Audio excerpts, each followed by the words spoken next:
Welcome back. Latest employment numbers released to 3 News by Stats NZ continue to paint a grim picture of the New Zealand workforce. In August 2025, the number of filled jobs, that's the count of paid jobs, sat at just over 2.3 million, a drop of nearly 17,500 from the same time a year earlier. But compared to August of 2023, there are almost 38,000 fewer jobs available for New Zealanders. Construction is the biggest loser, down 5%, dropping just over 10,200 on last year. That's nearly 18,500 since 2023. The number of people who have been made redundant, laid off or affected by a business closing is also rising. More than 23,500 people who were not employed in the year ending June 2025 had lost their jobs for these reasons, almost 9,000 more on last year, and in total just over 47,000 people have lost their jobs since June of 2023. So what can we make of all this? A short time ago, I spoke to Infometrics Chief Executive Brad Olson. Look, it's clearly tough. I mean, the job losses that you're seeing are considerable, and we're seeing them come across a wide variety of industries. Some are certainly being hit more than others, the likes of manufacturing and construction seeing some of the larger hits. But there's also, I think, very challenging times for people when it comes to not only losing a job, which is happening a lot more at the moment, but also then trying to find another one. The number of job ads remains quite low, about 30% below pre-pandemic levels. So when it comes to people then trying to get back on their feet and into the job market, those opportunities just really not around. And I think it's that combination of losing jobs and really struggling to get back into them that's really hitting households at the moment. Yeah, nearly 38,000 jobs wiped out since 2023. Can the finger be pointed at the current government? I think probably more realistically the Reserve Bank in terms of having to try and get inflation under control, which they have broadly done. But the consequence of that was seeing that much harder hit to the economy, the recession that we've seen, and the job losses. I think we've also got to be realistic, though, that the job numbers that we had a couple of years ago were when the economy was overheated. We were trying to do far too much, and you could see the pressures coming through. And so I think, again, we're trying to find a bit more of a middle ground now. What's the new normal? What's the Goldilocks zone for the economy? Of course, that's pretty tough news to hear if you've just lost your job, and I certainly don't forget that. But I think at the moment, again, we're trying to see where those changes are coming through.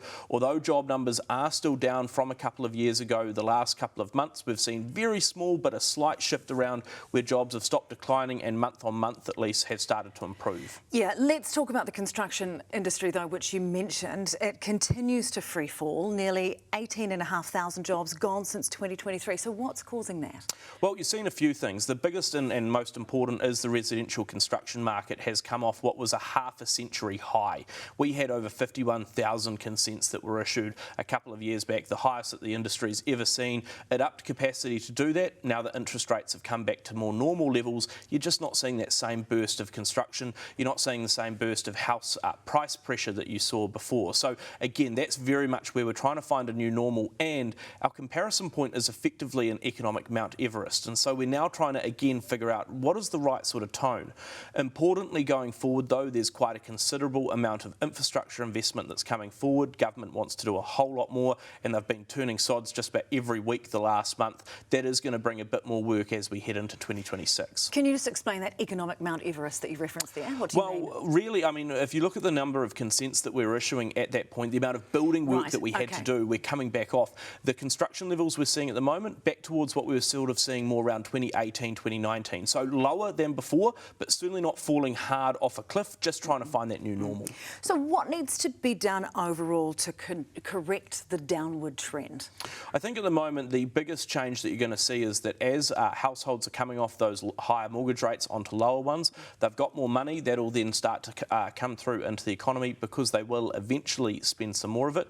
Your better primary sector conditions, the higher milk payout and similar, that will also convince more money to come out into the economy, and over time you'll be seeing businesses, they'll be noticing more spending, they'll be going, we need some more workers, and they'll start to hire again. But it's a very slow process so far. That's not that reassuring for somebody somebody that's lost their job to have to sit tight and wait for the economy to recover.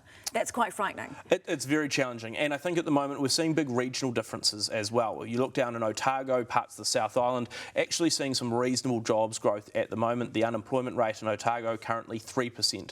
Here in Auckland, though, 6.1% unemployment rate, much tougher in the urban centres. And so again, I think that expectation going forward is that there are better times to come. We are seeing a bit more jobs growth and spending growth, but you're totally right, it's taking a lot longer than expected. But I do think as an economist we need to caution that going back to what we had before when we had very high inflation and similar, that wasn't a great place to be in either. And so unfortunately we really are trying to figure out where we're going after some pretty big ups, some pretty big downs, and now some really big sort of reorientation of the economy. Just finally, the retailer, the Warehouse Group, has today reported a full year loss of $2.8 million.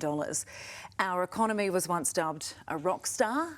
How would you sum it up right now? I feel like in a sense we've gone back a little bit to school band options, but in a sense I worry as well that our rockstar economy, we might have rocked out a little bit too hard. We went screaming, yelling a bit too much. Now we've lost our voice. It's the morning after. We're trying to then actually regain it before we go back to work on a Monday. That's, I think, the position we find ourselves in at the moment, slowly building up better, but having come through quite a rough, quite a tumultuous couple of years. So we need the school band instead. I like that analogy. Brad, thanks so much for your time. Thanks for coming in. Thank you. Brad Olsen, Principal Economist at Infometrics. Tēnā koe.